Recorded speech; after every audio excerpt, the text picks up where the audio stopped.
بسم اللہ الرحمن الرحیم الصلاۃ والسلام علیک یا سیدی یا رسول اللہ وعلی علیک و اصحابک یا نور اللہ اللہم صلی علی محمد کما تحب و ترضی عنہ اللہم صلی علی محمد وعلی آل محمد۔ دیکھیں 12 ربیع الاول کا مہینہ شروع ہو گیا ہے اور یہ مہینہ بہت برکات کا مہینہ ہے۔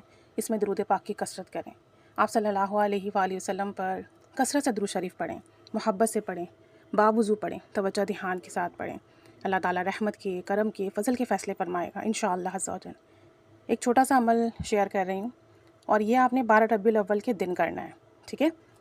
آپ اس دن 2 رکعت نماز نفل حاجات کے پڑھیں، اس کے بعد جو ہے ایک تسبیح درود پاک کی پڑھ لیں توجہ دھیان کے ساتھ، صلی اللہ علیہ وآلہ وسلم پڑھ لیں، اللہم صلی علی محمد وآل محمد پڑھ لیں، یا جو بھی درود شریف آپ کو پڑھنا ہو ایک تسبیح پڑھیں، لیکن پورے توجہ دھیان کے ساتھ پڑھیں، تصور کے ساتھ پڑھیں۔ اس کے بعد آپ کی جو بھی حاجات ہے، کوئی مشکل ہے یا آپ کی اولاد نہیں ہے اس کے لیے، یا کسی بھی جائز مقصد کے لیے، کاروبار کے لیے، نوکری کے لیے، اپنی شادی کے لیے، اچھے رشتے کے لیے، گھر کے لیے، باہر جانے کے لیے، جو بھی حاجات ہو اس کی نیت کر لیں، ٹھیک ہے؟ نیت کرنے کے بعد باوضو آپ نے یہ لکھنا ہے، ٹھیک ہے؟ جو بھی مقصد ہے اسے دل میں رکھ کر یہ منت مان لیں کہ یا اللہ عز و جل، میں آج کے بابرکت دن یہ درود پاک لکھ رہا ہوں اور اس کی برکت سے میرا یہ مسئلہ حل فرما دیں، اگلی 12 ربیع الاول آنے سے پہلے میری یہ مراد پوری ہو جائے، یہ دعا پوری ہو جائے، یہ حاجات پوری ہو جائے۔ تو انشاءاللہ تعالیٰ تو جب اگلے سال 12 ربیع الاول آئے گی تو میں یہ درود پاک دوبارہ لکھوں گا۔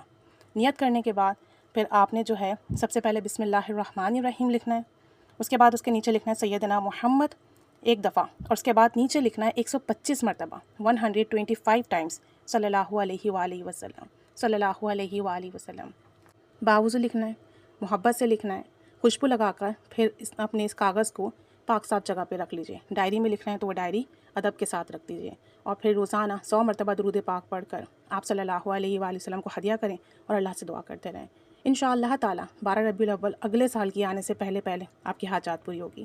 آپ کی حاجات پوری ہو جائے تو اگلے سال پھر آپ نے 125 مرتبہ یہی درود پاک لکھنا ہوگا، ٹھیک ہے؟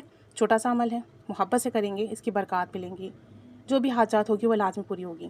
فیمیل اپنے مخصوص ایام میں بھی لکھ سکتی ہیں، باوضو ہو کر لکھیں گی، ہاں لیکن نفل حاجات نہیں پڑھ سکیں گی، باوضو ہو کر فیمیل، اور درود پاک پڑھ کے 100 دفعہ ہدیہ کر کے اور پھر اپنے لیے دعا کر کے اور پھر یہ لکھیں گی، منت مان کے اس طرح سے لکھنا شروع کریں گی، اور پھر ڈیلی بیسس پر درود پاک پڑھ کے ہدیہ کرتے رہیں، دعا کرتے رہیں، اور اگلے سال پھر انشاءاللہ تعالیٰ سے دوبارہ لکھیں۔